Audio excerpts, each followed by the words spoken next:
Hello world and welcome to DGR Review. Today we're going to take a look at 7 Days to Die, so kick back, have a drink, and let's delve into the survival horror crafting game.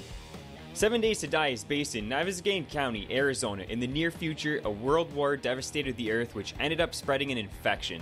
This unknown infection became contracted in the surviving humans, which turned them into mindless, flesh-eating zombies.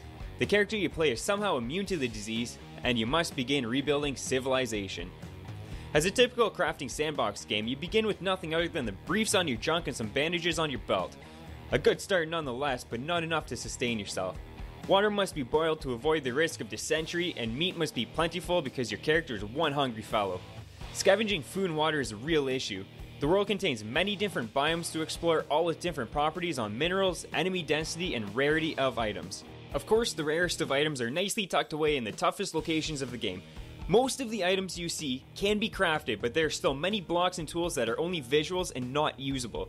That being said, with the numerous craftables already available, players will find it easy to build forts and houses to their liking. The crafting menu in this game features a search bar.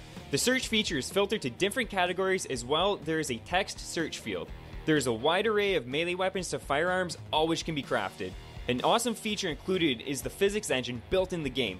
Houses cannot just be constructed all willy-nilly anymore. Weight pulling on blocks across a house can result in a collapse, so there is much more strategy to building a structure. This also includes mines. A hollowed out cavern is more likely to fall under the stress of all the weight. Falling debris can end one's life very promptly. Zombies in this game become much more powerful in the dark.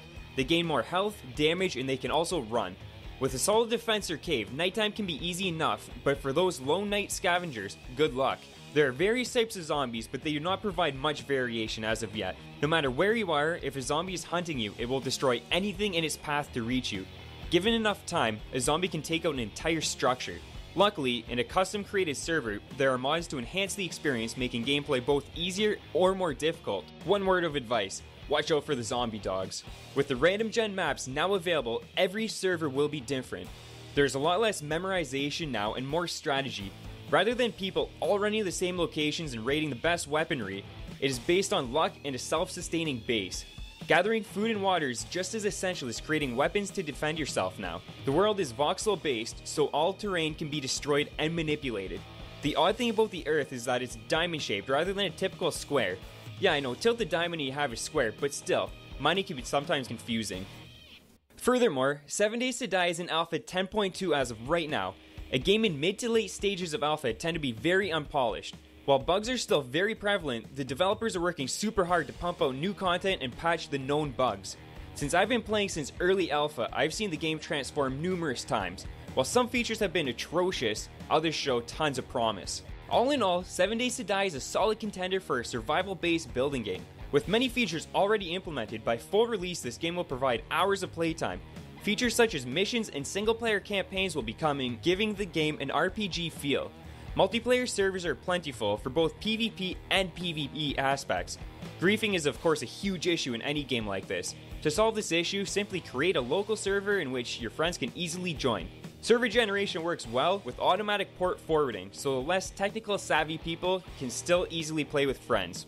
I give 7 Days to Die a 7 out of 10 in its current alpha phase, and Dark Ninja TJ gives it an 8. Being in alpha phase, the game is lacking much of the expected content. With consistent patches, the game grows with each passing day.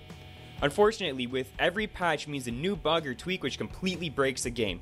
I highly recommend to check out the game whether it be in alpha or at full release. The good news is the game developers know of the current issues and work very hard to fix them for us early adopters. The game is currently sitting at $27.99 Canadian and is only available on PC on Steam.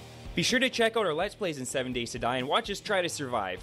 We'll be running a custom secure server to avoid other players griefing. Send us a few comments and hopefully we can get some viewers in-game with us. Until then, enjoy our previously released videos and we will see you next week for the next Dynasty Gamers Rising review.